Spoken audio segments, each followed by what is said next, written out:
Look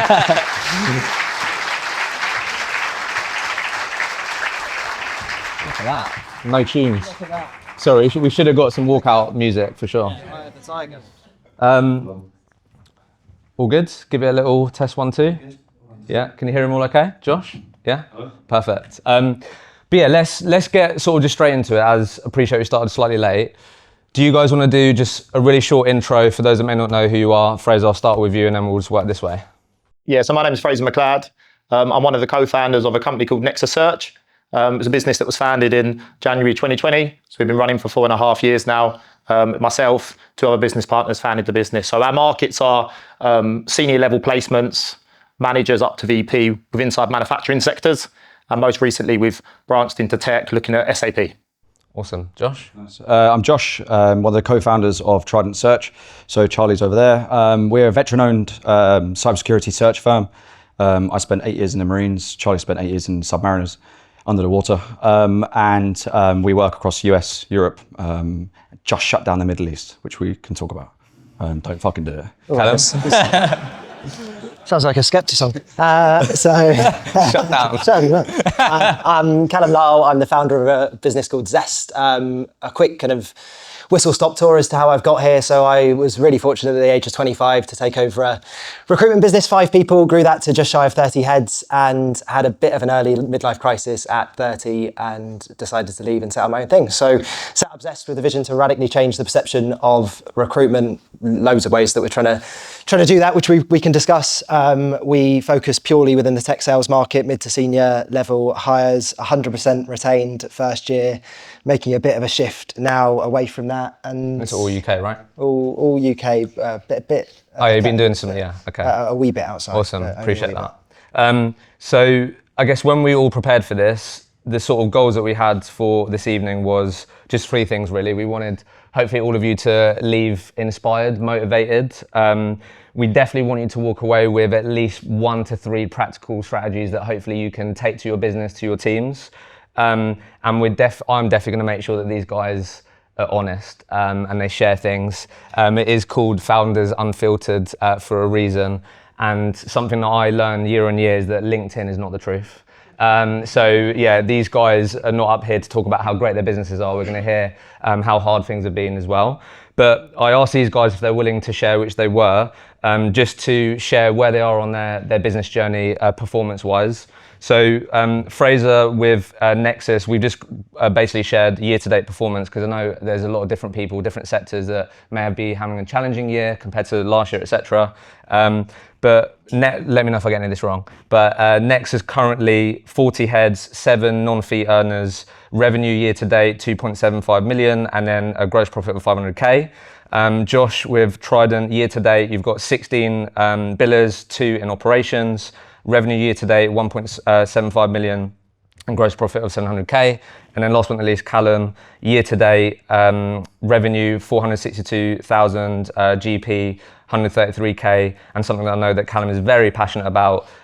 Also currently year to date has a plus 95 NPS score, which we're going to talk about as well. So we've got a few different pillars that we wanted to talk through. The first one is something that probably all of you have in mind when you think about your recruitment teams, your business, which is, wouldn't it be great if we had more clients or had the ability to get more clients that gave us great jobs? So the first pillar that we had was sales and marketing. Something that was quite interesting when we prepared for this was that all of these guys have operated a retained model. Callum in the first year, as you said, it was 100% retained. Sounds like you're on a bit of a journey with that this year. Fraser, as you've scaled, something that you're quite proud of when we prepared for this is 70% of the business has remained retained. And then Josh, for you, that's been a bit more of a transition for you this year, right? So you've done a lot more retained business this year, but wasn't the case last year. So I thought, let's just start there, because one of my first questions was I wanted to understand from these guys how important it is for all of you to have different lines of service, have different ways of working with businesses, offering different parts of the way that you work. So let's just get into this bit. So Josh, do you mind sharing what changed at the beginning of the year? And maybe what did you think about retain that maybe wasn't true? Maybe there's a few reasons why you think, oh, maybe it wouldn't work, or maybe I'm not going to ask my client to work in that way. But obviously just tell us a bit of a story around why it changed, what happened, and we'll start there. Sure. So we, like Fraser, we set up in 2020, like 2 months before COVID. So a lot of our work was contingent. And as of August last year, we set up a US team. So I gave all of my European desk away. We went all in. And we were doing a bit of ad hoc US work with European clients. Hey, I need someone first man on the ground or first woman on the ground, both ways. And then immersing ourselves into the US team, hiring principals, directors that have done it before. They only know one way, and that was retained. And it was just the culture in the US was, there's so much respect put on the kind of headhunter's career and just the value that we add, that we kind of bled that back into the business, into the European team. So it was that, open up the US team, that really kind of drove that. But then also another thing was we started looking at our data a lot more in terms of like fill rates. And we got to a point where I know our team are really good. We hire principals, we hire directors, they're fucking good. But, can I swear? Yeah, okay. Sorry. Yeah, it's unfiltered, yeah. And uncensored. So long story short is, me and Charlie were looking at a team and going, our fill rate's like 30%. We're like, what the hell? These guys are so good. What is going on? And our billings were pretty good, but they're working a lot, like really hard for their lunch. And we just turned around and said, we've got a good track record. We're fed up with getting messed around by clients, which is the contingent agency world. We're going to follow how the US have done it, bleed that blueprint into Europe, and the team are going to have to follow. So it's been a transition, especially in the European team and the UK team, especially to change the culture, the mindset, and kind of the belief that they can actually do it. All you got to do is ask. You have to coach them and you have to kind of train the right way to pitch differently. But we do it's more committed work. So we do exec search. We have a massive part of our business doing that. But our team builds still do retain work, but it's a committed fee up front. So, and lo and behold, once the rookies start, or the senior consultants start winning those retainers, even it could be like a 10K fee in the UK, but it's pay me $2,500 up front, show me that you're committed. And it just changes the mindset of everybody. And then once we start getting a few small wins from people that aren't me or Charlie or other directors, it just kind of creates that belief in the business. Was it mainly a mindset thing then, or did you have to maybe change the process of how you would talk about the way that we could work this out? Was there anything that you changed on the sales process, or was it just more? Yeah, we had to learn very fast in the US. If you want to keep up, then you've got to operate at a completely different level. They're very professional, but quite slow. The US recruiters are typically quite slow. Sorry if there's any Yanks in the audience, but that's why we win out there quite a lot. And if you look at all of the top recruiters in the US, typically are British. They've either moved to Austin, the classic one, or they do it from here. I know you're opening up in Austin. Sorry, mate. Yeah, it's absolute shots fired. Thanks, mate. It's a belief thing, but also it's learning how the US do it very, very quickly, because we were losing bids and tenders and stuff for searches. And we got to change our game really fast, speaking to board advisors. How do we implement a new search process and a new pitch and a new, everything from the requirements capture straight through to long lists, short lists, and just the whole search process is totally different to contingent, because you have more time, even though we're pretty fast, but you've got less volume as well. So it's belief plus also adopting the new process from the US and then bleeding that into Europe. Okay.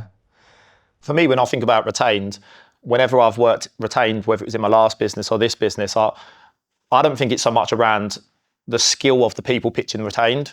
I feel like you can upskill people on how to pitch retained, and they'll go out there, they'll pitch it, and they won't win retained. Winning retainers and having a culture of a business that works retained, it comes from the mindset of the business, and it has to come from the top. The top have to believe that their service is worthy of being paid up front. And that's got to then filter down into the company. And every single person in the business has to believe that when they're on a client call, winning a retainer is standard. We are a business that offers a world-class service. The service we offer is better than our competitors. So why would I work without being paid up front for it? And that has to be ingrained in the business from day one. The moment that you have people come into the business, you have to introduce them to retained model. You have to make them aware that this is the standards that we work at. Once they believe that, and once the mindset's there, the actual training of pitching retainers is quite straightforward. Because winning a retainer on a pitch, the actual pitch is not what wins you it. It's the 30 minutes before where you're building relationships, showing that you're, I don't need to win this business. I've got loads of other business. I've got more clients. That's what wins you the retainer. Mm-hmm. I think, sorry, go on. I was just going to say, Fraser's bang on there, to be fair. It is the mindset, and it's the ability and the bravery to say no. I stand by working 100% retained first year, being able to be brave to say no to so much business when you're desperate to earn money and you're starting something new is really challenging. But it is having the bravery to say no and going onto those calls, genuinely believing you are the best at what you do and being able to productize it as well. Like our retained offering now, we've got to think about offering a contingent model. So we're actually going the other way. And the reason why we're doing that is I think there are some instances where businesses just won't pay up front, but it will still be an incredibly committed bit of work, and we can still get it exclusive. But the second part is how can we still make that zesty? Because Zesty? Yeah, well, zesty. That's People what may I not know say. what that means. Well, I don't zesty. really know what zesty means. To be honest. That's my company name. I've eaten enough lemons. It means like a point of differentiation. So I didn't bill for 6 years and there was no way I was working anything that wasn't retained, just for a bit of a spoiled brat, really. But we productize it, that we do a video interview for everyone that we speak to. We work in sales recruitment, so personality is incredibly important with the candidates. You're not going to judge that on a CV, but also we do kind of cultural assessment and we can genuinely prove through NPS that we are the best at what we do. So Fraser's right, it is that mindset before going into the call thinking we are the best. You either pay us 25%, 30%, or you go elsewhere, and that's fine. Talk about that mindset. Just one last point is, I think from a consultant's point of view that's never done retained, if they're at month 3, they know they've got a target to hit, client's like, hey, I'll give it to contingent, it's 18%, 20%, it's a good job, I know I can fill it, I've got candidates. And then the director turns around and says, nope, drop that role. That's tough for a consultant to then take, to go, well, one, that's commission on the table that I've just left, but 2, I can get fired. So it's down to us and the leaders of the business to go, you're safe, you're doing all the right things, but you just need to tweak or switch your pitch up, or but you're getting there on the finish line, but you're then closing the wrong kind of searches. So it's really easy for us to sit here and say, yeah, just do retained and just pick up 100k fees and it's easy. But if you're a recruiter who's literally on the last legs, they're going to work whatever they fucking can get, right? So even at 15, whatever. Yeah, it's just quickly on this. Obviously, this isn't like a retainer masterclass, but we wanted to start here. But yeah, fuck them. Fraser, just quickly on your point, everything that you said there, I understand, but a lot of that is about what's in it for the consultant. Like, why wouldn't I work up front, right? But obviously, for this to be effective, that end client, that prospect has got to feel like what's in it for them, right? So you said, yeah, we have a world-class service. Why do I not work when you pay me up front? But what do you believe are some of those bits that you've added in that service? Because clearly there'll be some stuff in there. Callum's talking about his video interviews and his process, but what's in it for the client to work with you in that way? Because it can't, do you know what I mean? They're not going to do that just because it's in your consultant's interest. They've got to feel like that's the best way for them to work. Yeah, so I think it does differentiate to every client that you're in front of, right? Because you're selling to the client's pain and you have to understand what the client's pain is at that moment. And I think then you have to tailor your pitch or your solution based on that pain. There's not one pitch that's going to win every single search. It's based on what that client needs at that moment. For us, what we find in our market is we work generally in Germany. We work senior level placements. We compete with some of the big Shrek firms out there. And there clearly is, it's slow, they're not fast, they're not reactive, and they're not agile to the process. Once they're committed to a search, they stick by that. And when the client wants them to change, they're not open to it. So what we do is we come in with just a bit of a different angle. We see that there's an opportunity and there's a gap for us to pitch that we're a different type of business. We're going to work faster. We're going to provide you with a short list of 5 candidates that are perfectly matching the vacancy, considerably quicker than you're going to see from your competitors. How quickly is there? We commit to 3 weeks. 3 weeks. So 3 weeks for us at senior level placements in Germany is fast. Right, okay. So we'll commit to 3 weeks for a short list of 5 exceptional candidates that we've briefed several times throughout the process. And for us, what we see is the client is much more interested in that. So we can commit to a faster service. We can commit to a deeper interview process. And what we also show is that we're just experts in our industries. And if we can prove that we're experts in our industries, then the clients are more bought into wanting to work with us. So obviously, what does that mean? experts in that industry? Because I feel like that's something very easy that people say, like, how would you define that? If I was to go on your sales floor, how would people define that they're experts? Like, how do we develop that? Yeah, so we're built, Nexus is built on really two core industries. So our key focus is the automotive sector and the consumer goods sector. So, we don't work tech markets where we work across all industries. We really focus on honing in on them two markets. And our focus is to really understand the in-depth of what their markets demand. So all of our consultants really from day one, we really focus on trying to upskill them around the industries and what makes a particular really good candidate. So a lot of placing leaders is around their personality. It's around their ability to lead. It's not necessarily around what they've done so much in their career. So we focus a lot on trying to train them on how to interview, how to really understand what makes a good leader, so that you can, when you're actually pitching that back to a client or you're pitching a candidate in, it's very clear that we understand what we're doing. Okay, sure, nice. Let's go into, we're talking about sales. Josh, I'm going to come to you on this one.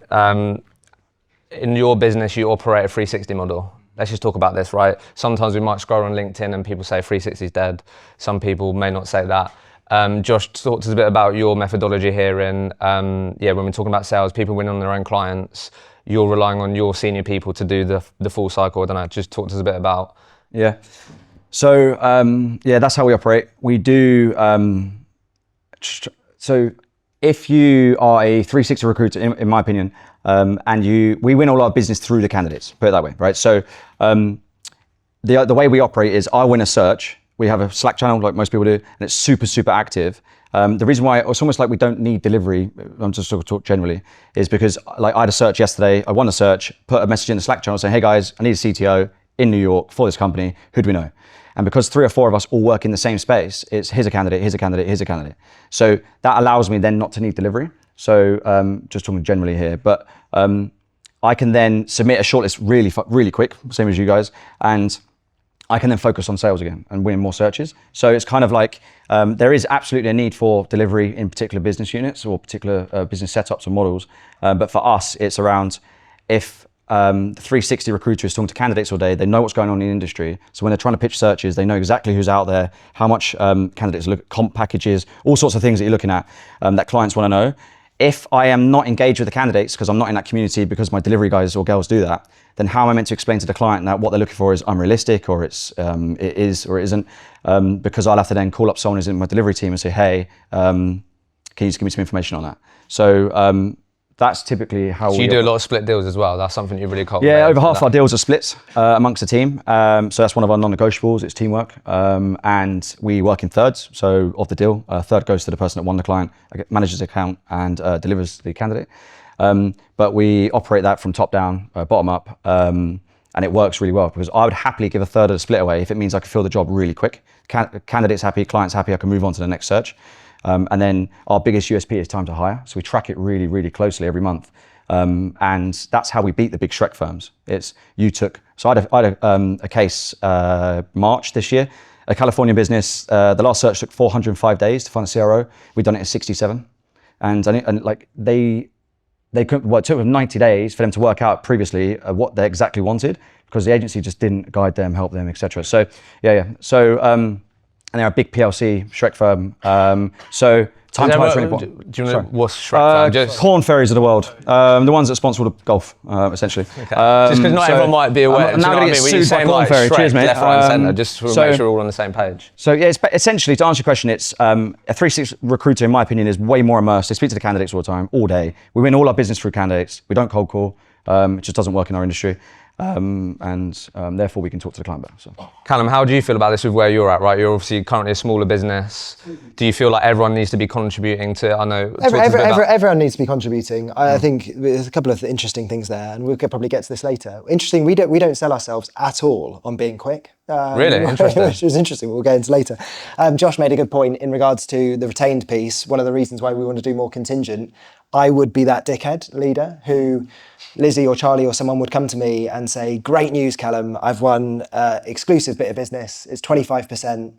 And I'd say, is it retained? And then they'd have a glum face and go back to their desk and we'd not take it on, which is bonkers. So that's bonkers. Yeah, that's challenging a bit recently. So that's the kind of contingent versus retained piece. But from my position being just, there's 5 billing heads within our organisation, so much of it is still focused on me, and so much is then given out by me. So had covenants, had legal restrictions first 6 months, went and won 30 new customers, all retained in the first year. And at the moment, actually, the team are pretty much at capacity, just servicing those customers. So we are 360. You try and make time for new business, but ultimately, it's a capacity thing. We need to grow. We need to get new heads. So kind of 270 really, but everyone is responsible for bringing their own business. Everyone's bought in a retainer each this quarter. I think also just one more point I forgot about, which is we operate a business where everybody's an SDR.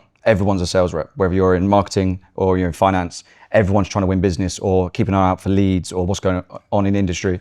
And I just find that if you are a delivery consultant, your mindset's not that way inclined. Yes, you might KPI them on job leads and things like that. But if you operate in a small business like ours, everyone's a sales rep.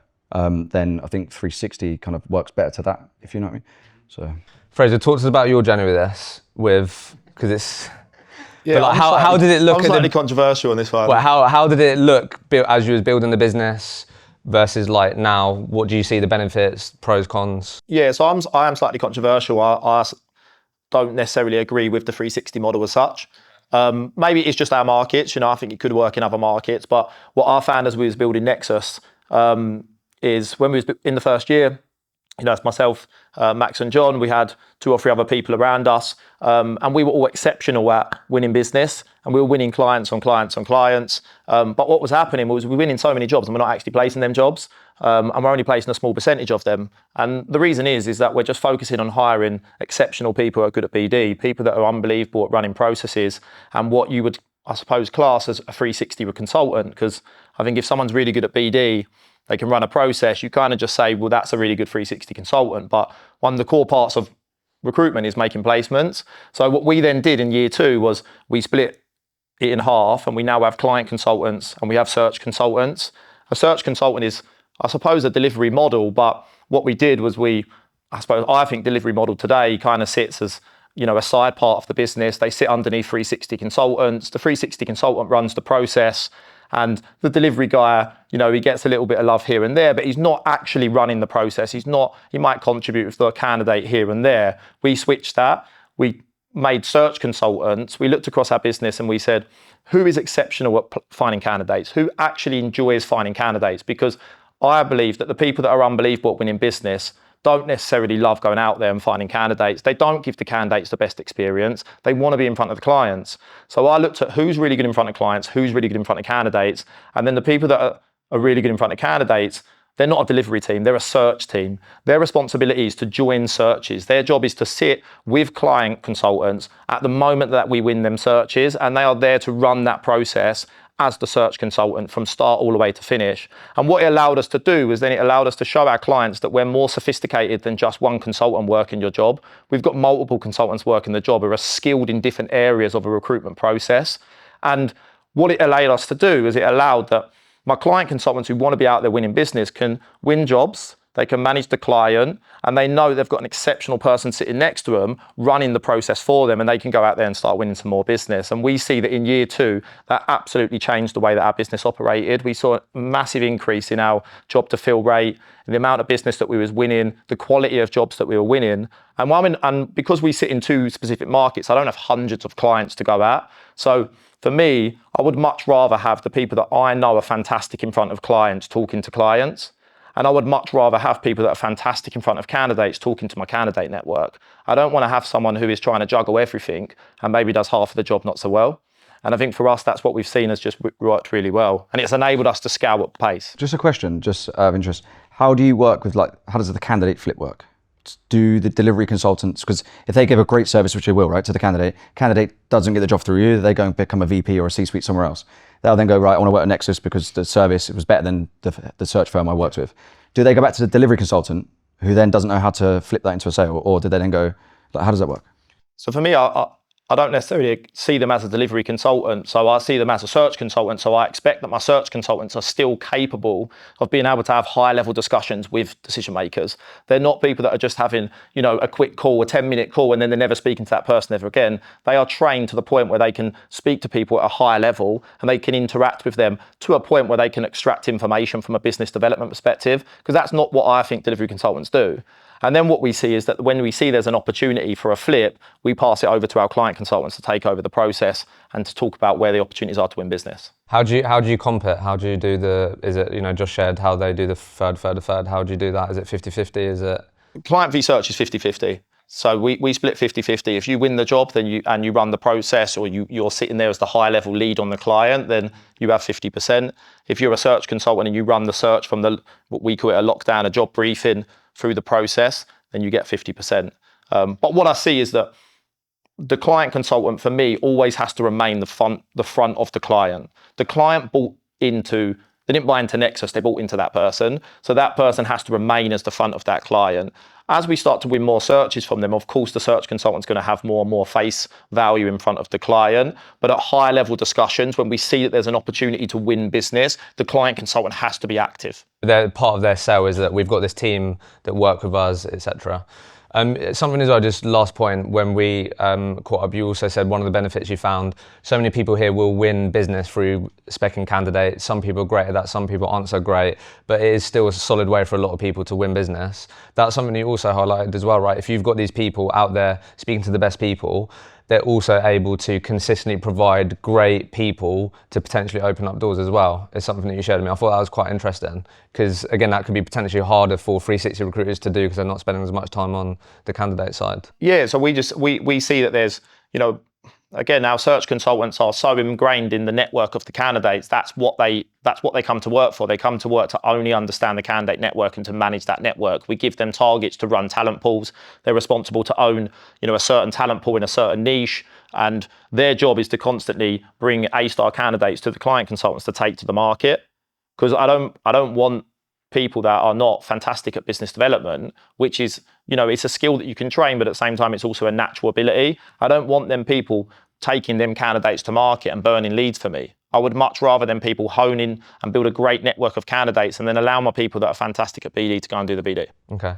Let's move this on then, because I know that we could talk about the sales and piece a lot. Josh, let me come to you on this one. You will definitely hear a lot of people talk about the importance of following the data, right? I'm sure this is something that you become more and more grown up with as you've grown the business. But however you feel about KPIs, for me, I think they're essential if they're delivered right and people understand how to be successful. I think most recruiters will want to know how to be successful. What are, from your perspective, the sort of 2 to 3, maybe 1 performance metrics that are absolutely essential for you to track in your seat running your business? What are the 1 to 3 things that you really care about out of interest? Yeah, okay. So because we hire principals, directors, experienced recruiters for 10 years plus, our KPIs are less input focused. So it's not how many calls you do a day, it's not how many CVs you send, it's the output. Because you hire a director and ask him or her to, hey, jump on the phone today for 2 hours, and otherwise you're not going home, or why have you not done 25 calls last week? But they'll be like, well, I'll just close 2 searches. So we're very focused on the outcome. So actual metrics would be something like how many leads are you pulling from the calls? Because if you can pull 5 leads, that means that I know you're going to fill 2 jobs, or you're going to get 2 searches on, because we've reverse engineered the metrics. I don't care how many calls that takes you to get there. You're an adult, you figure it out and do it from wherever you want. Other things we look at in just KPI, I can talk about health metrics in the business as well. We'll keep those 2 separate, but things like client meetings, so how many client meetings you have a week, and also jobs pulled or searches engaged on. So they're the main things we can talk about. And then lastly, it's first interviews. We don't care about total interviews, it's first interviews, it's consistent pipeline. So we track that on a weekly basis.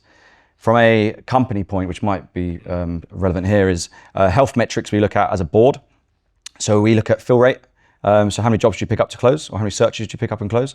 That's gone through the roof this year because of less contingent, 30 to 88%. But yes, everyone has less volume, but higher fees and etc. We look at average fee across the board as well. If our average fees are plummeting, that means we're probably picking up less contingent work or more contingent work. We're picking up lower fee work for whatever reason, then we can kind of stop that really quick and stop that bleed.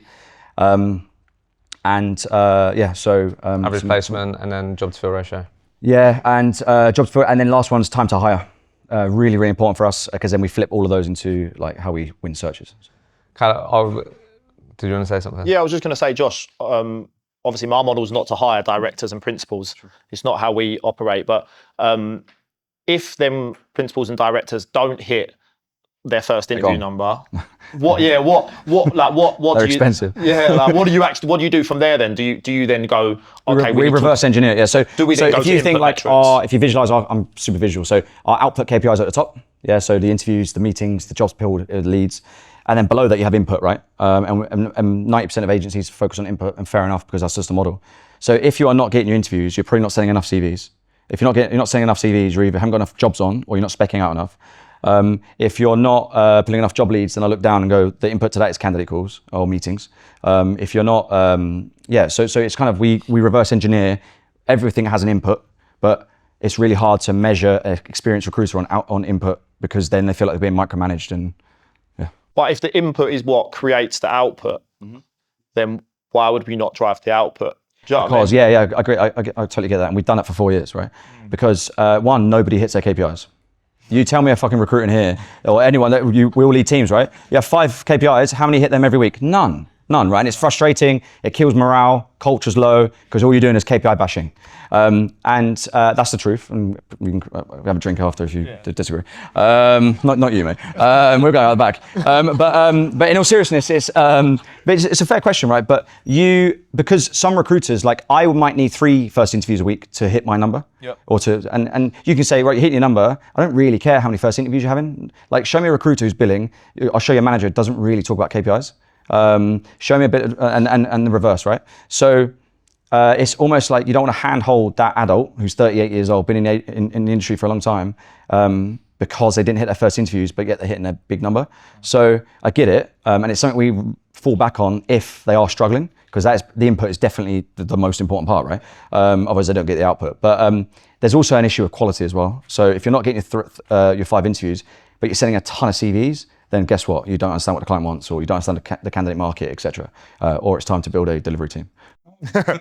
I feel like, Callum, I was going to come to you on this with what you measure, but I mean, you're literally having this conversation, Josh, so maybe, Fraser, I'll come to you with this, but it was a question from Ollie, and he basically said what you're talking about. What's the line between autonomy and abandonment when it comes to management and KPIs? It's an interesting one, right? So how do you think about that? Because Josh is talking about that, and maybe you've experienced some of that, right? That line of people going, hang on a minute, you've hired me as a principal, like I know what I'm doing, fuck off, basically.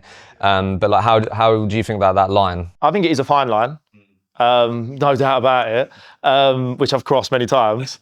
But I think for me, like I am a big believer in driving the inputs, because if someone can send 5 CVs in a week, based off of doing an input of 20% of what I believe is standards to be successful in recruitment, then if I can drive them to go and do 60% of that, then surely they would send 10 CVs. Or maybe I'd be able to increase that. So for me, the way that I always look at it when I'm trying to coach and manage people on KPIs is, how do I stretch that person to become a better consultant than they are today? So if you're able to send 5 CVs, and you're able to send 5 CVs off the base doing an hour on the phone and, I don't know, speaking to 20 candidates, what about if we try and find an opportunity to speak to 40 candidates, do 2 hours on the phone? And I reckon there's an opportunity that you might be doing way more money than you're billing today.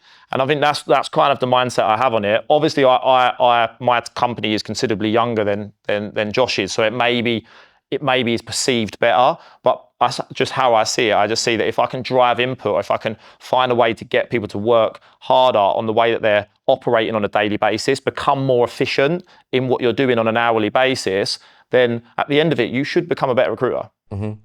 I mean, the other word in there is abandonment. That's what I mean. I think if we start saying we don't have any KPIs, then people are just shooting in the dark and trying to be successful, right? So I do think there is that fine line, as you said. Callum, how are you approaching this in your business now? Obviously, you've got people that are experienced. How do you feel about what do you measure performance-wise? What do you really care about? It's a really shit answer, this, but I think it's a good way to start any answer. I think it really depends on the individual. I think the health metrics that I look at, 6 first interviews per person, so it's always first interviews, and I look at the health metrics. If I'm happy, everyone has got 3 assignments, so everyone has got, and we've got 100% fill rate. might change if we do more contingent That's stuff. definitely going to But change. yeah, Hopefully it's not 30%, exactly like Josh was doing, but... But yeah, that's so. Yeah. Yeah, so the two things I would look at is 6 first interviews per person, three assignments per person, and personally, because it might be slightly different, I've had a good day. I set myself a KPI, have done since the start, meet one person a day. So we meet one person a day for a face-to-face coffee, dinner, lunch, breakfast, whenever they have to. Oh, you're not talking like Zoom? You're not No, talking like God, no. Teams? God, Actual no. in person? Human Oh, shit. beings. Human beings. Okay, fair. Yeah, which is maybe quite alien now, but my team think that's nuts. But they'll see me get pissed off and just go and try and meet someone at 6 o'clock. I think also it got cool like 4, 5, 6 years ago or even before COVID. It was like, hey, we don't do KPIs. We're an adult environment. Come sit on you beanbags saw and that just so like much. your Mac laptop, bro. And it was like, and then what happened is agencies were going bust in record numbers because people were like, you can't the obvious thing which you can't manage what you can't measure. And then it was all of a sudden then like COVID come around. Everyone's going complete opposite because we're like, fuck, I can't see you, I can't feel you, I can't touch you. What's like one up saying? And then it was just like, well, why are you not logging on the CRM? So I think it's like a really tough balance, but it also depends on your business model, which are complete opposites. So it's tailored to that. Oh yeah, we fired him last night. On the data piece, just quickly, Fraser, you shared with me that obviously you're talking a lot about inputs, driving those, but you did say that recently, I don't know how recently, you've really focused on ratios and you feel like that's been a bit of a big unlock when it comes to performance. So do you want to just talk a bit about that, what changed, why?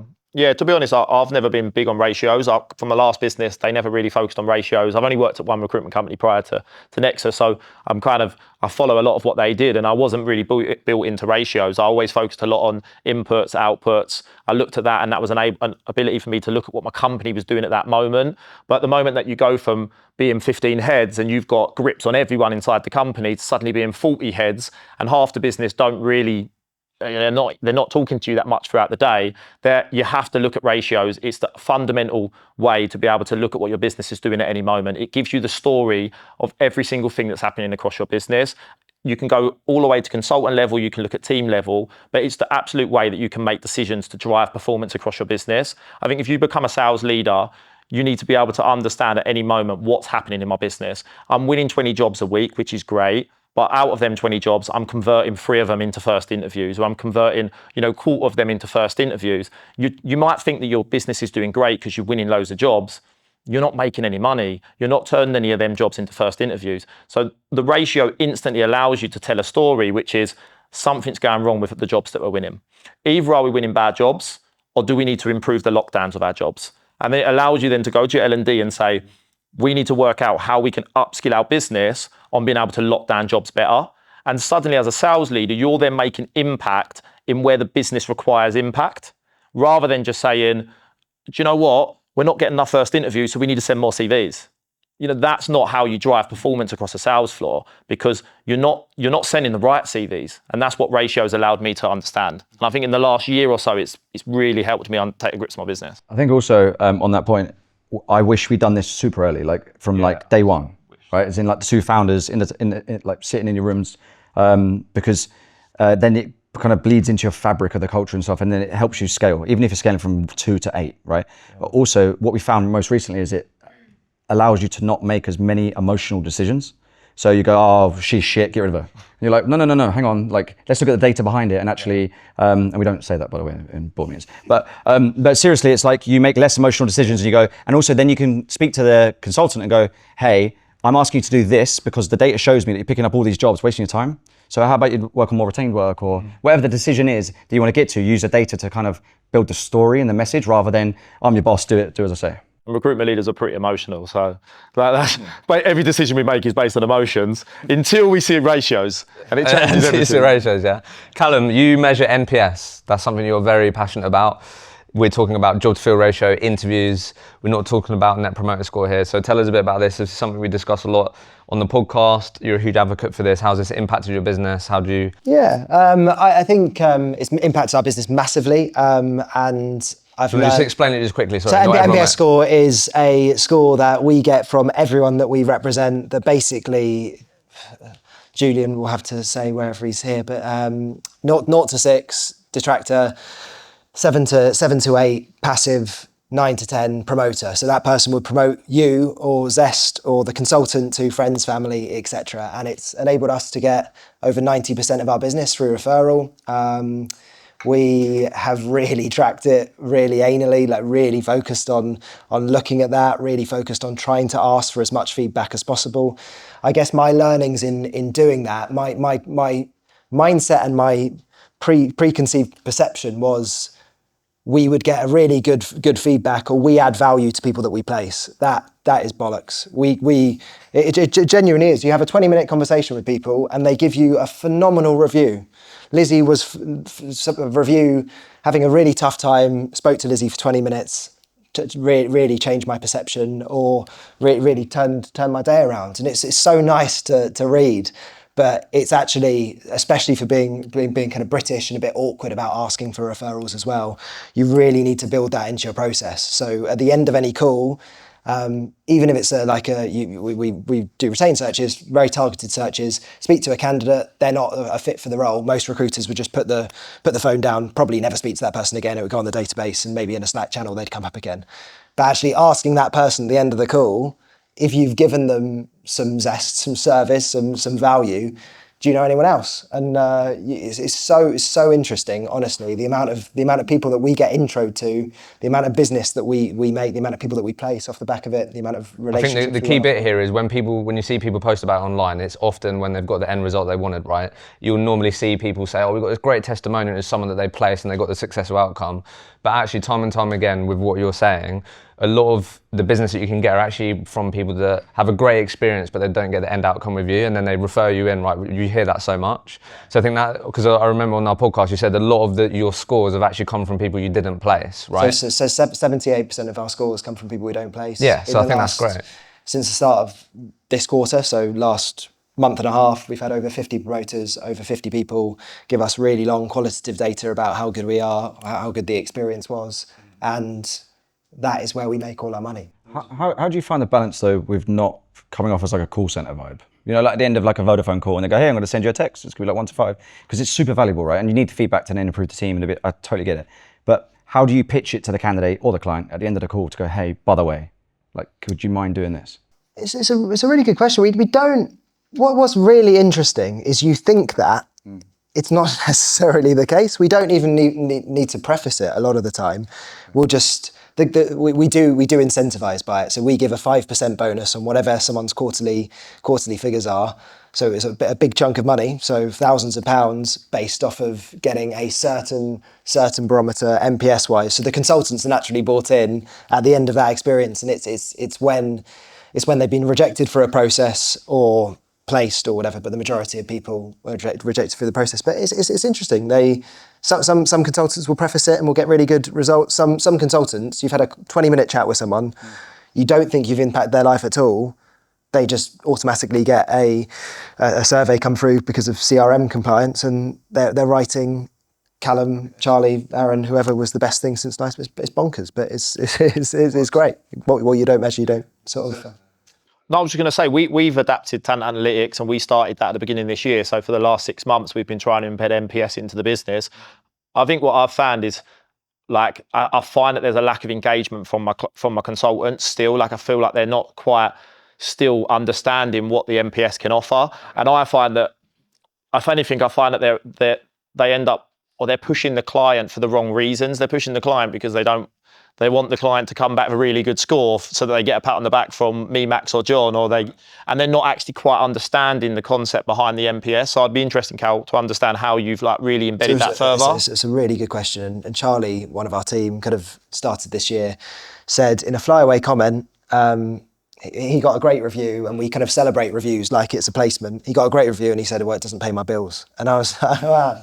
Which is a really interesting comment. And my perception, it does pay our bills because we've made over £1 million since starting Zest for referrals. But it doesn't pay your bills, and you can't get people engaged unless you use it. So every NPS score I get, I go on that person. So they're the CRO of a business, which is our kind of decision maker often, or a sales leader. So I would go on their profile. They've just given us a glowing review, said Callum and Zest are the best things since sliced bread. I've got to use that. So I would go on their profile. I would look at second and third degree connections. I would do a Boolean search, sales director, CEO, CRO, and I would send that review to everyone. Just work with Fraser. Here's what he said about me. Here's the problem we solved for him. Not sure if we can help you do the same. Short, sweet, but you've got to use it. The NPS, your consultants won't buy into it if it doesn't pay their bills. But if they learn it does, success breeds success, start making loads of money, becomes easier. Let's get into hiring and retaining people. Fraser, biggest mistakes you've made hiring, what have those been on this journey so far? I think the biggest mistake we made at the beginning of Nexus was when we started Nexus, myself and my business partners knew exactly what we wanted Nexus to be known as. We wanted it to be a high-performing business, but we wanted it to be a business where people were bought into what we were doing and actually generally enjoyed working for us, the company. They weren't just super high performers and just hated the company and the culture they were built in. We wanted to try and create a business that people enjoyed. And what happened was when we started to go to hire people, that all went out the window, and we just focused really on the typical, old school way of hiring people. Do I really like this person? Is this person the sort of person I'd go for a beer with? And then we looked at their recruitment profile and was like, oh, they look like they could bring us some money. They look like they could add some revenue, and we would hire them people. And what we were missing was we were focusing too much on that and not actually what we wanted Nexus to be known as. And the moment then people come through the door and they've got myself, Max and John pushing higher performance, pushing higher standards, then people weren't up for it. And they just weren't built for the culture that Nexus was trying to offer. So I feel like what I would say to anyone building a business, hiring, is focus on getting the culture fit right. Focus on finding someone that fits to your leadership style, to what you want your business to be known for and what you want people in your company to be doing on a daily basis. Get that right first. Don't focus on what someone's done in the last 5 years of their recruitment career, because they might be a top biller there, they might not be a top biller in your business, because the two cultures don't match. And that's what we got wrong. That's so important to me. I've got 5 people, so I can't really say I've made any mistakes because we haven't lost anyone. But contextually, Fraser's bang on. The top performer in one environment won't be the top performer in another environment. You've got to know what your ethos is. You've got to know what your values are, and you've got to hire around that. I'm pretty flamboyant, camp, zesty. Yeah, exactly. Yeah, finally, that's out of the closet. I can't hire someone who's monotone, boring, lacks zest. And I've met people who are phenomenal performers, will bill far more than me, but if they're not zesty, how can you hire them? So, Josh, what have you learned so far? Obviously, have you always All the above. Out of interest, it was a question that came through around thought process around hiring graduates, rookies versus experienced. Have you always hired principals and above? No, because at that point we couldn't attract the principals and directors, and, because we just didn't have the track record. So no, but I think the biggest mistake, just to add on to what these guys said, to put it quite specifically, is you hire a senior and you assume they're going to be a senior when they join you. So therefore you give them a load of trust and you do the abandonment piece, and then they don't bill. And you think, what the fuck? Like, what just happened? And they're like, you just did 180K in the last company. And then they're not probably a senior at what you believe is a senior or the way you operate. So we've got a method now, which is like trust and check. So I'll trust you to be able to do the job, which is output focused KPIs, but I will check it. And that'll just be a quick check-in, half an hour, how you getting on? Talk to me, numbers are good, how's life? Or whatever it might be, right? So we were hiring seniors and then getting burnt, not because they're bad people, but they were just senior in one company, just wasn't at what we thought it was in ours. Not because we're arrogant or we just hold ourselves, well, we try to at a kind of high level. So we got burnt a few times. Have you got better at figuring that out at interview stage versus when they actually join your business? Yeah, so we've identified, so what do our top billers look like? And what's the kind of key characteristics? So hard or soft skills. So just to give you a few, it was like, are they, and this is a big one we spoke about on the podcast, it's like commerciality. Do people understand what a business is? And you can ask questions around like, talk to me about what a security vendor does. How do they operate from sales all the way through to product, customer success? Like talk to me and give me an idea on if you understand, how does investment work? How do venture capital firms work? What's an LP versus a partner? All that kind of stuff, as well as intelligence. So that kind of ties in with itself. And then domain knowledge are the kind of 3 hard skills that we kind of look for. But I think we've got better. Our retention is pretty good. But yeah. Callum, I know with where you're at, this might be something that you're thinking about. So Fraser, I'm gonna come to you on this out of interest. Like, are there specific triggers that you use as you've been on this growth journey? Because I think we've all seen it. You know, recruiters, recruitment companies online hiring all these people, right? And then the next quarter, they're fucking making all these people redundant. We see it a lot, right? Overhiring. Spoke to one business this week, they had 50 people in 2022, now there's like 20 of them. You know, so I think as an industry, that's something that doesn't help our case and changing the perception, creating these experiences for people. And I think part of that is these recruitment businesses being run by operational people, knowing when to hire versus not, versus looking at the job partner and going, fuck, we need all these people to deliver these jobs, right? Let's just get people in. How are you feeling about this? Obviously, you're going on this growth journey. Have you figured out a bit of a science behind it? How do you feel about the triggers on hiring? I've not found the magic formula yet. So if anyone has it, then let me know, because we've not found it yet. I think openly, there is still an element that we do hire on emotion. We still do hire when we see that there is an opportunity to bring more people in. You know, last year I had 6 people running a 6-figure account that was absolutely flying, and then they come in this year and turn it off, you know, and they went on a hiring freeze, and then we've had to find a way to try and move them 6 people around the business. So, but at last year, that we needed them 6 people. We had to hire them 6 people to manage that account. So I don't think there is a magic formula. For us, the way that we hire now is we sit down every 6 months, and we look at the markets that we're in. We look at the org charts that we've predicted that we want their markets to be over the course of the next few years, and we hire based on where we believe there's opportunity sitting in their markets. So I hire based on the fact that I know that, you know, there's a desk over here, there's a niche there that I know is an opportunity to make money, and right now I don't have a consultant sitting in that desk, and I hire towards a budget. I don't try and hire based on whether we've won 10 jobs last week, and I try and stick to that budget. And at the end of 6 months, I might review it, and we might say, do you know what, we feel like that's not quite right yet, so let's not hire into there. But I stick to a budget and I stick to a hiring plan over the course of the year. So I fix my plan, work backwards, and I hire based on that. And I try not to divvy from it, because I know where I want this business to be in the next 4 or 5 years. So I'm going to remain sticking to that hiring plan, really, no matter what happens. Callum, how do you feel about this with where you're at? Because I know this is something we've been speaking about. It's hard to actually have a real hard fixed number, and I don't think there is a magic formula. The way I would look at it is 3 consecutive months at target, but it's also making sure that's sustainable. They're sustainable months, i.e. that split is across the board. I can't have 3 months at target because I've gone and won a 300k project and we've got 2 people blanking. I think the thing that a lot of recruitment business owners don't do enough is focus on retention over attraction. Yeah. Whereas actually it's so much more important to retain really good people than it is to attract new people and actually put the team out of kilter a wee bit because you've hired someone that's actually taking work away from someone else or something. Yeah. And my experience, having more previously, if you hire really good people and you keep them in your business and you keep supporting them, keep enabling them to be successful, they will turn into superstars. It's partly a time thing. So it's, yeah.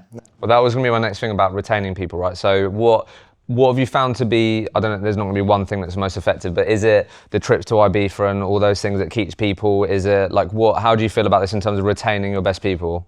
I put a post on LinkedIn once, here we are, that said something like taking your trip to Ibiza doesn't make you a good boss, just like taking your son to Disneyland doesn't make you a good dad. I think there's how'd that go down? Pretty well. Something about the lights. Yeah. I just really wanted to go to Ibiza. I think, so we were pretty aggressive with our benefits package from day one. It was just me. We had private healthcare. We offered people £750 to go a year to go travelling and spend time out of the office. We give people a £35 a month wellbeing budget. We give people access to any gym in London. Whole host of different things. Financial advisor, like benefits package is great. They're all tangible. That's all bollocks, really. So it's bollocks. Like, it's the intangible stuff. Right. Like being a dad. it's making sure I'm not just slagging off parents or people who are out late tonight and not there for the kids. But it's So it's the intangibles, yeah. It's the intangibles, the things you can't, the intangible things. It's like the culture. It's genuinely looking at your development plan. It's looking at how am I going to make this person better tomorrow than they are today. It's making sure you build that into your culture, because that ultimately, for me, that's possible now. I can look after five people and make sure I'm in control of that. For Josh and Fraser, that's much more difficult. So how can you create that culture where other people are looking after people intangibly, but the intangible behaviours that make people feel seen and heard, rather than saying we've got a problem with retention, let's put an incentive trip on. We did go to Ibiza this year, and Vegas last week. Come on. How do you feel about this? Because you're like, because of the type of people you're hiring, you're taking even more risk up front, right? Bigger salaries, these things, right? So it's going to really pay off in the long run. They're going to have covenants. Yeah, 38-year-olds love coming to Ibiza. Fucking hell. And Dublin. But no, in all seriousness, the tangibles are really helpful and are good, and people do ask about them. Of course, we're humans, right? We need healthcare, we need pensions. For us, it's also why people join. We host as many events as possible. Shout out to Lottie over there, head of marketing. In your industry, right? In the industry, sorry. In the industry, we do white papers, we do podcasts, we do as much immersive work into the community as possible, where a lot of people that do join us go, that's the number one reason why they want to move. It's never commission. It could be some tangibles, like the office environment, etc., or intangible culture. But it's typically, I want to be around people that are $1 million billers, because then that bleeds into how I operate. And you'll see people join us that done 200K last year, they'll come here and they do 400. And it's just because they're just around the right people. We do a lot of cross-selling and stuff. But for us, it's, people want to be in the industry, be known, and actually have a budget to go, can I go host an event next week? Or maybe not that close, but, and then we go, we might not see ROI from it immediately, that's fine. But we know long-term, invest as much as you can to the brand, the marketing, because people want to be a part of that, and then they'd be proud to be a part of that brand, and actually I'm known. And then what you want is people go, oh, where do you work? And they don't, or what do you do for a job? Right? They don't say, hey, I'm a recruiter. They say, I work at Trident. That's the idea, and that's the kind of alumni mentality we want. So they want to be part of something there, as opposed to just all the tangibles. Fraser, how do you think about retention? How are you thinking about this? Yeah, I completely agree with what they've said. I think one thing that I think as an even simpler formula, and I say it to all of my leaders, Max and John, is I always say, let's over-communicate. Like, over-communication is what keeps people in a business. Every single time I've seen someone in my business that's underperforming or unhappy or they've resigned, when I go and speak to them and I get into it, there has been a lack of communication at somewhere. The communication has broke down. Their manager has not communicated to them what that person wants to feel, wants to hear. If you are constantly communicating where your business is going, the journey that it's on, and you're making that person understand that they are creating impact to what you're trying to do, they will come to work wanting to work for your business. So what I say to everyone is communicate. When you're having a one-to-one with someone, ask them how they're doing, ask them how are you feeling, and if they ask you a question around how they're feeling, make them feel that they are important to the business. People want to leave a company when they feel like they've been isolated, when they feel like they're not worth anything, they're not offering anything more to the company. So for me, as a simple, to keep people interested in a company, communicate to them and over-communicate what your business is trying to do and how important they are to the company. Before I move on to the next bit, I'll ask you this, Fraser. This interesting question is from Jodie. She said, I struggle to keep my younger members of the team focused sometimes. How do I tell my recruiters to stop talking and distracting each other constantly without taking away the things that make them great, their personalities, ability to chat to everyone and anyone, and energy? I'm sure this is, I don't know, it might be not that specific thing, but you hire a lot of young people. Yeah, I do hire a lot of young people. So a lot of my intakes are, generally, either coming out of their first jobs or second jobbers, so they are generally them people, and I do hire people with them personalities. If I'm honest, that was me my whole recruitment career. It still is. I'm still one of the biggest distractions in the office. You know what I mean? You're gonna get a ball hit you on the head at some point. So for me, I don't stress too much about that. I really don't stress too much about that. And I think if you have someone who is going to talk, he's going to be that person that's going to be a bit of a distraction. You can't tell them to stop talking because they're just going to carry on talking. That's who they are as a person. I think what you need to do is you need to have a conversation with them. What I'll do is I'll watch. And if I see someone that's been just talking shit for 20, 30 minutes, I just let them do it. I'll go over to them, just sit with them and just say, what have you done for the last 20 minutes? Simple conversation, what have you done for the last 20 minutes? Just show me what you've done in the last 20 minutes and you'll see them look at you like, fuck. Yeah, and all you have to say is, look, I understand that you want to chat. What you've just done in the last 20 minutes is not going to make you that guy over there that's doing £1 million. Yeah, so if you want to go and chat, go to the kitchen, take 10 minutes, have a coffee, have a laugh, come back to your desk and crack on. And that's how you stop people, make them realise that that 20, 30 minutes of them sitting and talking shit is not going to make them a top biller. You can't scream at them across the desk, shut up, stop winding people up, because they'll roll their eyes at you and they'll carry on doing it the minute you walk out the room. So you've got to make them realise that that 20, 30 minutes is not going to make them a top biller. That's bang on. I love it. That's a brilliant answer. And I think it's understanding that, and it's interesting. Fraser says he'll be talking, but he's a top performer. So it's understanding that obviously that's the route that you want to go on. So if they are a top performer, it's kind of not a problem in my mind. The only part of it is a problem is if the people around them, if they're dragging people around them into not being a top performer as well. Because ultimately, you don't want that Billy Big Bollocks sat there and saying, yeah, Fraser, I built £1 million now. Well, the people around you haven't built anything in the last quarter, and they're joining in. So it's like it's trying to exactly what Fraser said there, trying to show what the impact of that 20 minutes looks like, not only on them, but the people around them as well. If they're all at target, if that team is doing amazing, keep chatting. Couple of last bits then, and then we'll go into Q&A. Just two areas. Josh, let me come to you on this first.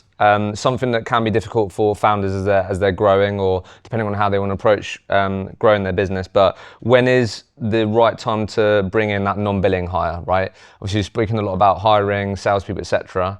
But if we want to grow, depending on how you want to grow, it's probably going to be important that we've got someone that is non-billing, doing some of those bits that maybe you and your co-founder are doing. Talk to us a bit about your journey there. Yeah, so if I was Callum, I'd hire him now. Heads up. We didn't hire him fast enough. So I'd say it depends. You can use metrics or headcount, but I wish we had a head of marketing to build the brand early on. It's just me and Charlie all the time.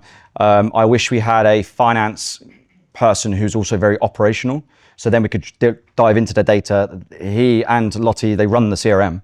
And that's enabled us to make, again, less emotional decisions. So if you want an actual answer, I would say at 5 heads, obviously profitable. And what would that person be? Would it be like someone that can get involved in everything? Like... No, I'd hire someone whose core job is finance immediately. I know that's the first thing that everyone outsources. And you can argue for marketing first as well, because of brand, etc. But we outsourced finance for 3 years, and they were great.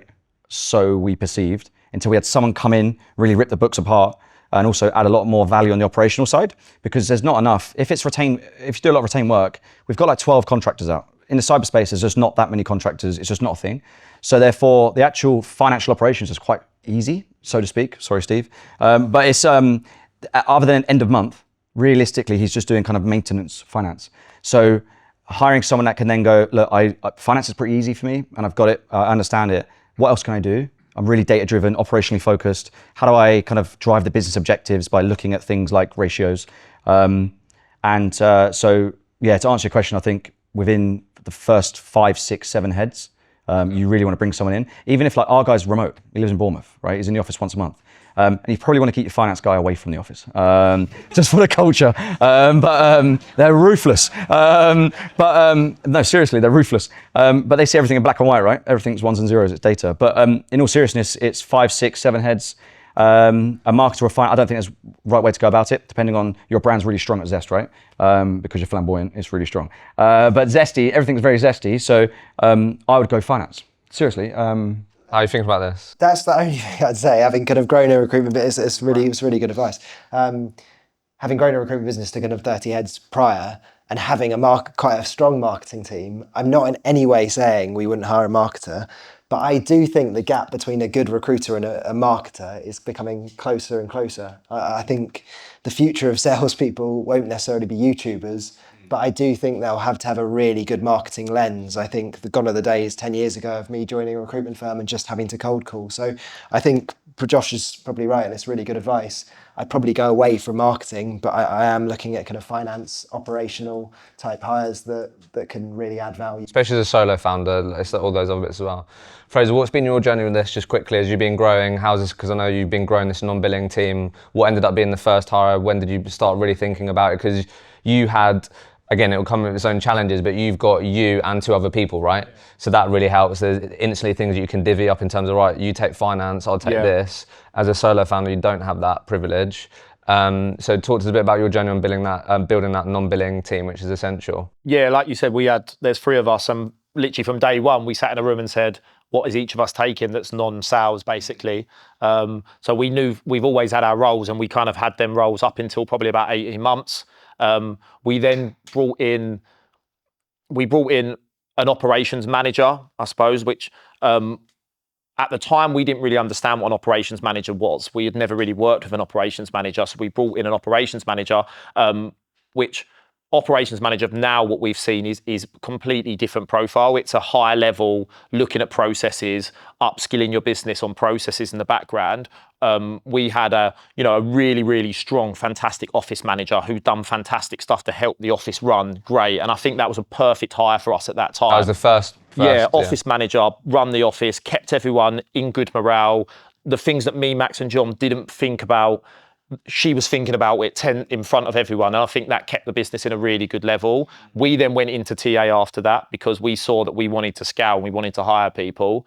No offense to Rex, we wanted to avoid paying that as well. So we looked at TAs, we looked at a TA manager to help grow that for us. We brought finance and operations in way too late. We hired our finance person last September and our operations person in January this year. And it was way too late for the company. I would have wished I'd done that 2 years ago.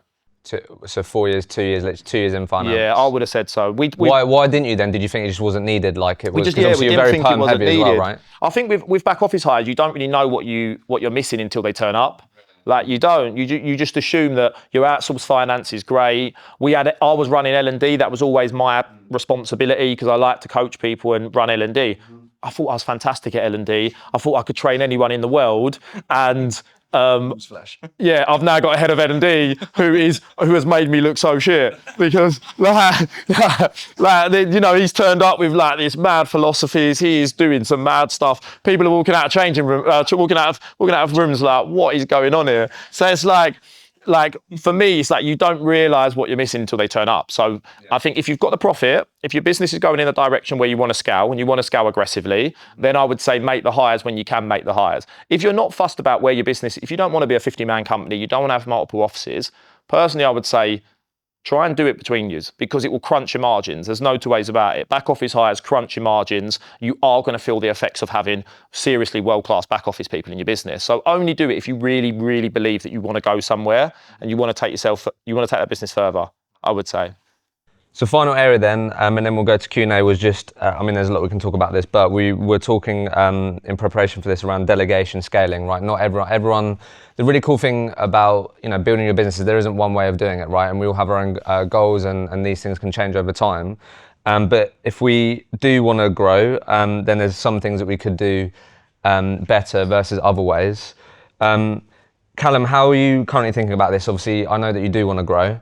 So what do you currently perceive to be some of the biggest challenges to growing currently for you? The operational side for me. So I've brought Adam, who's another very senior member of the team, into a lot more operational stuff. Because Fraser's right, you can do it all yourself, especially as kind of entrepreneurs, founders. You can find a way of doing it. It's just, is that the best use of my time? Absolutely not. It will take my brain so long to do more operational things rather than just speak to people and be flamboyant. So I think it's delegating to the right people. I also think in the world that we work now, delegation used to be a real people thing. So I delegate something to Josh. Actually, now it can be tooling like AI, different tools that you can use in your business to make sure that you're taking things off of your plate. So again, it's great advice from Josh. It's something that I'm going to be starting to think about, actually making some more active hires in that space. But ultimately, it's trying to utilize the team around, or for me, trying to utilize the team around me to actually play to our strengths and make sure that the time that we're putting in every day is where we're most valuable. What about, because I know kind of we were speaking about this, and I think it's something that a lot of people wrestle with. So Josh, what's your thoughts on like I think when I speak to a lot of founders, sometimes they can view it as a negative if they view themselves really reliant on to win clients, to win new business, right? Because I think you can instantly think like, oh, how can I scale this business if it's so reliant on me? So what's been your experience of this in terms of like, how do you get this balance of like, if Josh wasn't in the business, then we wouldn't be winning nowhere near as many clients. Like when should we be getting away from it? I don't know. How do you feel about this currently on your journey? So me and Charlie toy with this all the time, like all the time. So I have a really strong view on, I left my last agency with Charlie to set up a Trident for a number of reasons. But one of the main reasons was as much as I respected the CEO, he didn't win any business. And he wasn't leading from the front, leading by example, inspiring people, saying, hey guys, because it's no skin off his back to rely on a 20-year network to go, hey, by the way, I've got these jobs, I've got this client, come with me to the meeting, come for a lunch, come for dinner. So I'm a big believer that even if you're 40 heads, I'm sure you still do it, right? You should be at the forefront winning business all the time. We've struggled massively because, back to my previous point, the perception of hiring a senior, hey, you can have this vacancy, work the account. And if they weren't up to the same standard as what we believed we needed, then the jobs didn't get filled. So then you're toying with this like trust issue, which is, I'm going to give all my vacancies away because I should be doing CEO shit, whatever that is. And then you see the roles not getting filled. The NFIs are dropping every month, and you're like, shit, I'm getting back in the kind of captain's wheel, and I'm going to start filling those jobs again and taking away from people. So it's a really kind of tough wrestle with that, delegating like vacancies and new business. But I think you should, no matter how big your company is, like the founder, the CEO, or whoever, the C-suite and the directors should always be winning business. Like it should be the number one. Like I said, every person in our company is a sales rep, no matter who you are. But you talk to investors who want to take your business to private exit, and they go, oh, you need to get out of the driver's seat ASAP. You've probably seen this all the time, right? Yeah. And it's like investors are going, right, how fast can we get you and Charlie not even like remotely important to the business? And then you go, yeah, but how soon is too soon? And all you're doing there is just burning profit, hoping that someone else takes the mantle. So it depends. How are you thinking about this then currently on the journey that you're on? I think absolutely that for me, me personally, I stepped away from billings about 2 years in. I was more naturally the manager out of me, Max and John. I was more the person that enjoyed managing people. It's what I'd always done. So I took that role, managing, coaching, and Max and John are fantastic recruiters, exceptional. They carried on leading big accounts, and today they still do that. I think what you need to be able to do, there has to be a point though where you have to build a process. You have to build systems and processes which enable you to be able to step away. What is the blueprint of Nexus's business development from start to finish? How does Nexus go to the market and win clients? Can't be like in your head, basically. No, it can't be in your head. I think what every founder does is they're always going to be fantastic at recruitment, of course. But if you want your business to really go to the next level, you have to take what's in your head and you have to put it onto a piece of paper. And it's got to be documented. What we've realised, we've got an NED, and our NED, the first thing he did when he turned up to our business was said, show me your processes, show me your documents. Me, Max and John looked at each other and went, it's in here. And he was like, you need to spend the next few months getting everything that's in here onto paper. It needs to be documented. It needs to be a clear process. And you need to make sure that your business follows exactly the standards that you three are doing. Because if you ever want to sell, the first thing a buyer is going to do when they walk into your company is say, show me how Nexus wins business. What is the blueprint? Because how can we know that we're going to win business when you step away? When you get a client, how do you run the process? So it's really about getting that process built out. I think regardless of you wanting to step away or not, that's a useful exercise to do, right? In terms of have that repeatable process and spending time on that. Kind of how do you feel about this currently? Because I know this is something that it's hard, right, with where you are in your journey. We've started putting together a sales playbook, and we're starting to do that. So we're starting to kind of take that advice because again, it was just on top of your head, or everyone did things differently, and it's trying to put together something that actually feels scalable, something that feels like we can replicate that with anyone else coming into the business. And I think that's really important for us as we make these next few hires that we make. And it's really building that in and trying to do something slightly different. Anyone that comes into the business, we've just hired an SDR actually to come and kind of develop a pipeline, and we've put together a really strong process there around that. But it's But you felt like you tried to step away a bit maybe too early because you were thinking about, am I too reliant on it? It's a thing you're always going to wrestle with. The biggest test is when you go on holiday.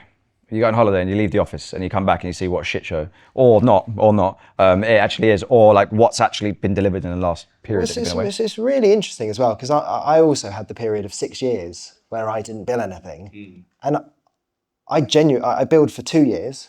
I was okay at it. And then I just got put in a leadership role and people just followed me because I was quite a nice guy. And I knew what I was good at coaching. I wasn't necessarily good at doing. I proved I could do it. I came back, I went on honeymoon. Pipeline's gone. So it was a really interesting journey for me to actually think, won all these customers, everything was being looked after. I went away, pipeline was healthy. There's always going to be an element, I think, of me. And to Josh's point, really, as well, the CEO or the founder's got to enjoy it. I bloody love what I do. And I love speaking to people and I love solving problems. So you're going to have to kind of wrestle me away from doing it rather than force me to do it. But it is trying to put systems, processes and controls in place, as Fraser says, to make that easier over time. But ultimately, you speak to loads of founders at my sort of level, everyone will have the same thing. Love that. Are we all right to do some questions? If some of you are willing to ask some questions before we wrap up. I can run around with a microphone, but does anyone, hopefully I can see someone's hand, but does anyone have any initial questions to get started? Cool, I'll go.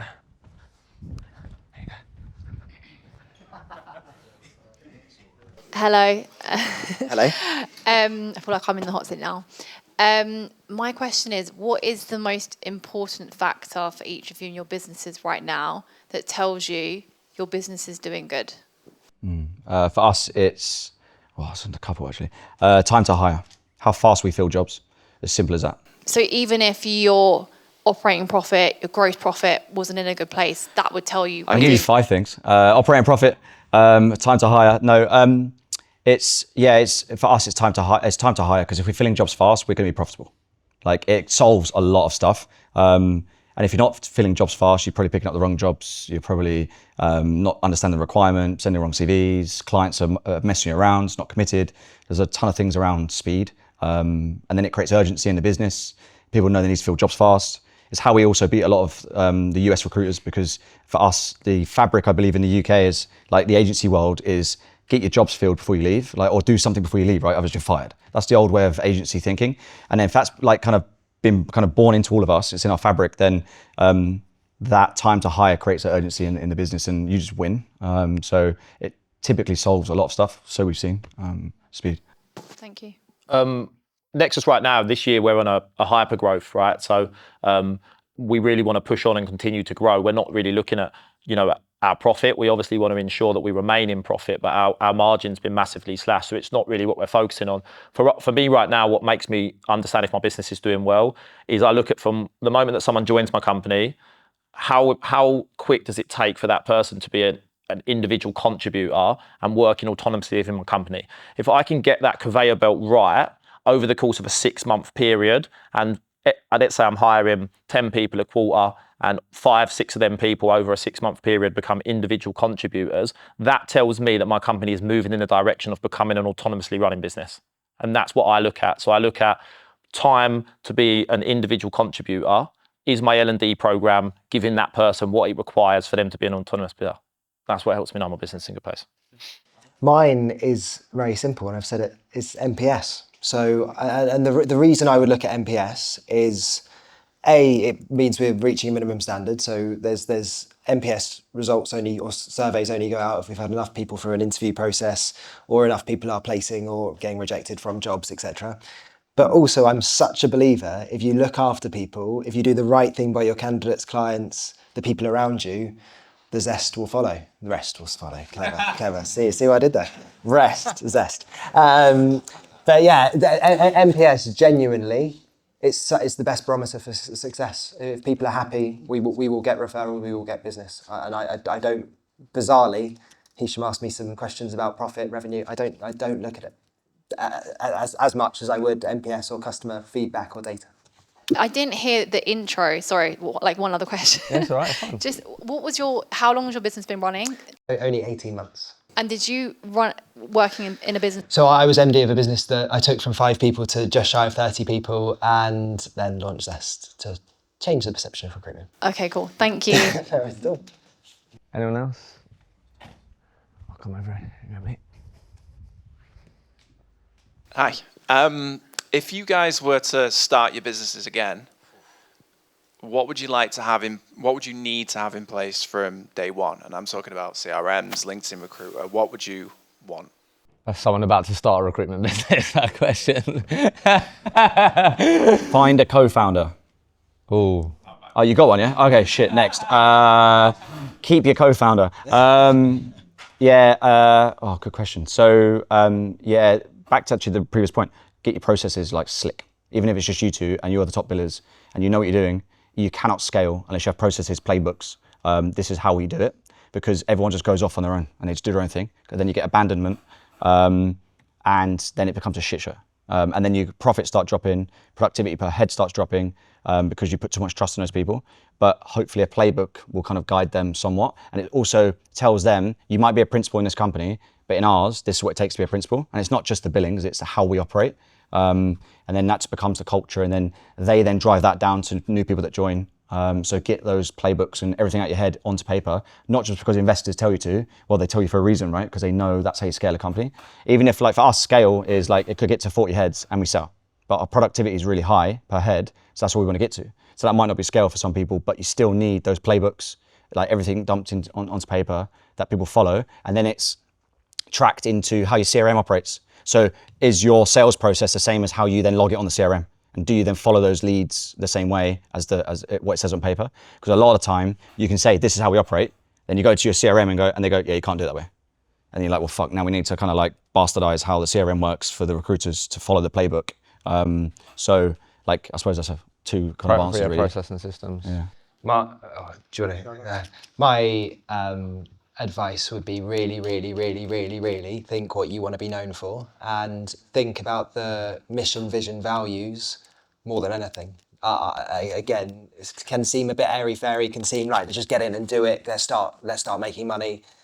But that is going to cultivate how you grow in terms of the people that you hire, how you grow in terms of what a value aligned client looks like. And if you properly outline that and outline what good looks like, then you can start looking at the kind of tooling and how you're going to measure that in order to really sort of be the barometer of success.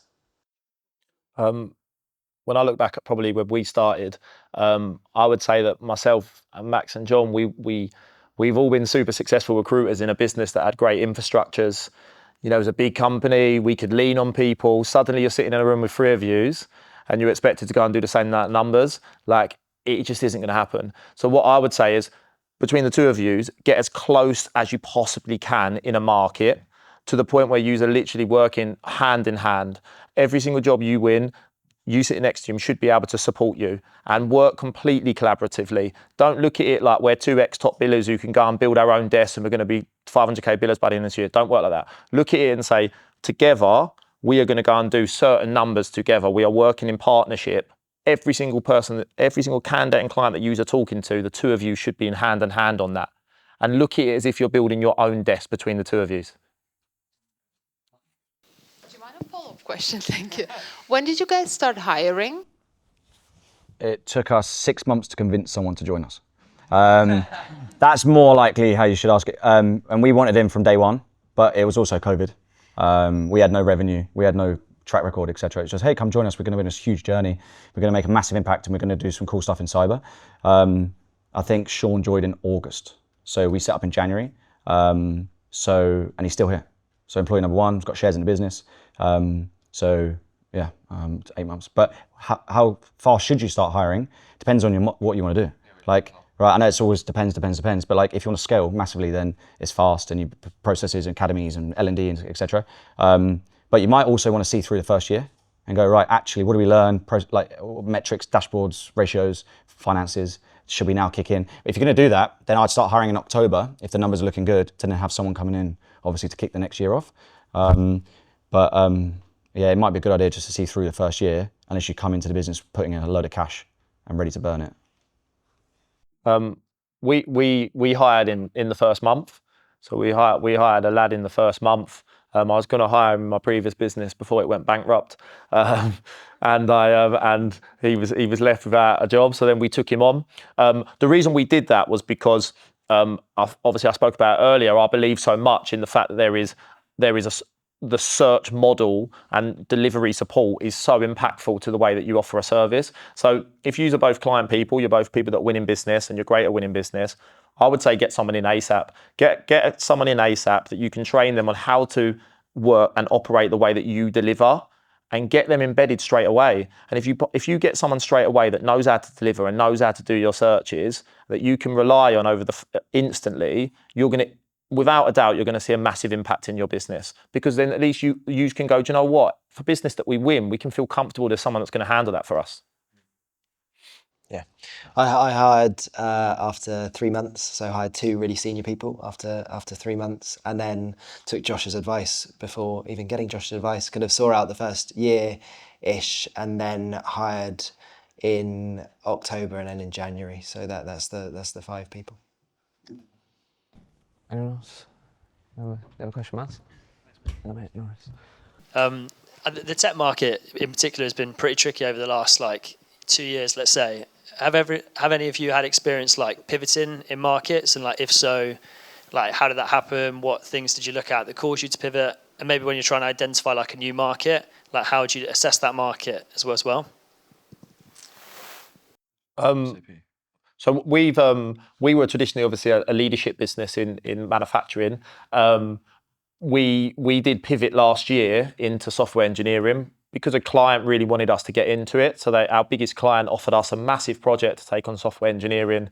Nexus was doing fantastic. Why can we not do software engineering? So we built a team, we handled that account. And then since then, we've tried to develop into software engineering. It's failed. We didn't do it. We didn't do it successfully.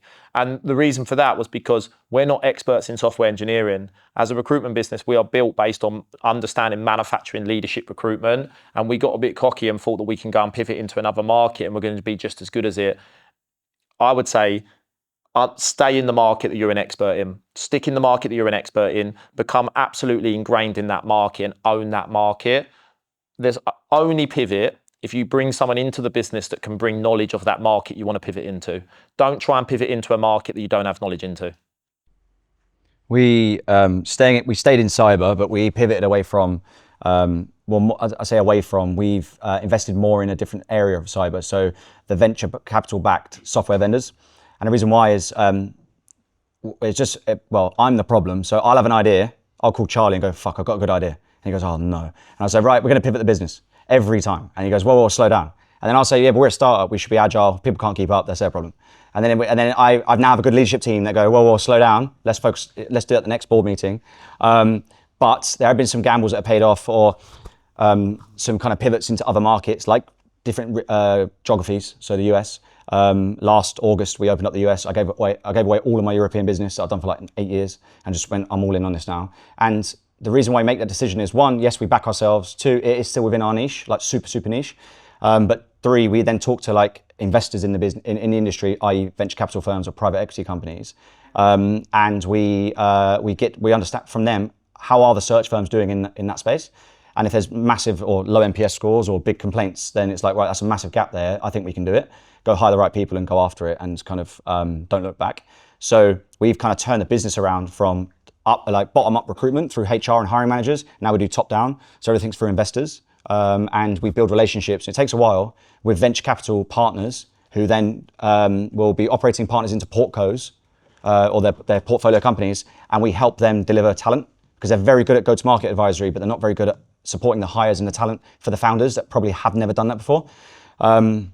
So we have to back ourselves, get the market research and ask the right people. We move fast. And then if it fails, we drop it really quick. But it does take a certain type of recruiter to be able to kind of keep up with that, because they do get pretty frustrated when I'm chopping and changing. But when it works, we stick at it, and it's working.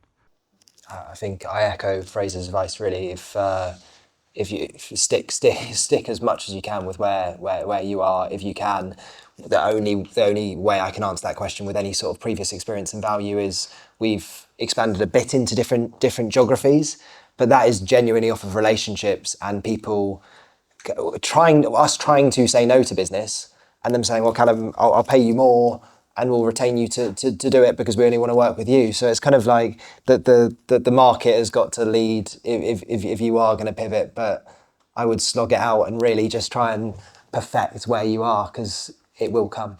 Yeah, just on that point again, I was just thinking, if you're saying that right now the market that you're seeing challenging, and it might mean that you need to think about pivoting, my advice would be, rather than putting all the time into pivoting into a new market and trying to learn the market, look at what you're doing today in the current market that you're an expert in. What's the service you're offering? What's your USP? Are you different to the people that are also in that market? Are you doing what you've been doing for the last 3-4 years in that market and expecting it to work? Because it ain't going to work anymore. The world's changed, markets are changing. So I would say put more time into changing the way that you're servicing your current market, and you'll see that you'll get way better results. Also, just lastly, is the market dormant or is it dead? So if it's genuinely dead and you're asking, like, especially in the tech space, right? Ask investors who are putting tens and hundreds of millions into those, like seed, Series A, etc. Is it genuinely dead? And do they think they're never going to get a return on what they put into the company? If it is, then yeah, pivot, but try and stay as closely aligned as possible because your skill set. And if it's dormant, do what Fraser said, look at the services, how you differentiate yourself, and like double down. And the people, like even during COVID, the people that stayed super niche and did not get distracted by picking up like an IT job or picking up a software role, then they were the ones that come out the other side of that, like experts, and were better off for it. Do one more? Oh, that's getting a bit late. Dominic, do you want to go? Sorry, Brad. So what would you say is the biggest threat to your business at the moment? And if so, what are you doing to mitigate against that? It's the contributing recruiters that are over target. So you could talk about market conditions. Yes, we're all in it. So be it, suck it up, pivot, be creative and innovative in how you're selling your services and stuff. But it's how many recruiters on a monthly basis are actually contributing. And then especially if you're scaling massively, right? And how quick do they get up and running and start billing? So we track that really closely. And we have this figure in mind and this perfect number that we're trying to, not perfect, but trying to get to. And we do everything we can, inputs, outputs, etc., into getting that number. Because if we stay above that number, then we're going to be good. So I think that's the biggest threat, which is it could be, flip on its head, the lack of recruiters who are currently billing every month. The biggest threat to my business right now is my leadership team, in the sense that if I don't get my leadership team right, then my business is going to fall on its head. So where we're growing and we're scaling, and myself, Max and John are moving away from consultants on the floor, I have to get my leadership team perfect. And I've been working on that for the last year. I've built a leadership DNA. What's the DNA of a leader? What's the values of a leader? What's the process that a leader needs to be in the business? Because if I don't get that right, then in a year's time, I know 100% I'm going to look into my company and go, whoa, Nexus is not what it was 2 years ago. The standards have dropped. The operating model's dropped. Clients are not coming back to us because me, Max and John are not there anymore in the coalface. So for me, and for any scaling business, you know, your threat is your leadership team. You need to get that perfect. You need to make sure that they are absolutely on the money and operating exactly how you operated in the first 2-3 years. If you get that right, I think you'll be flying.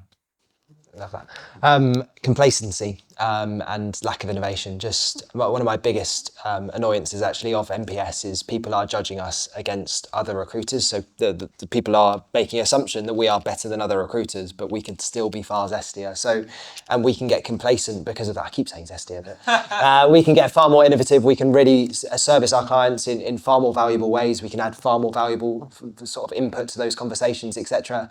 And I sometimes think when you get really good feedback, you think, oh yeah, we've nailed it. But actually, there's so much more that we could be doing to drive relationships, drive businesses forward, and the ways that we partner with businesses. So again, it's more of an internal thing ourselves, but being complacent and not pushing ourselves to really be zesty. Awesome. Well, look, I guess just before we finish, I wanted to say, obviously, thanks to these guys for being super honest. Thanks to all of you for coming. I guess just wanted to say, some of you might have to shoot, but I think a few of us are going to go to Box Park if any of you did want to grab a drink after. Appreciate you being patient. I know patient we run a bit late, but if we can just put our hands together for these guys, then we'll call it a wrap. Thank you.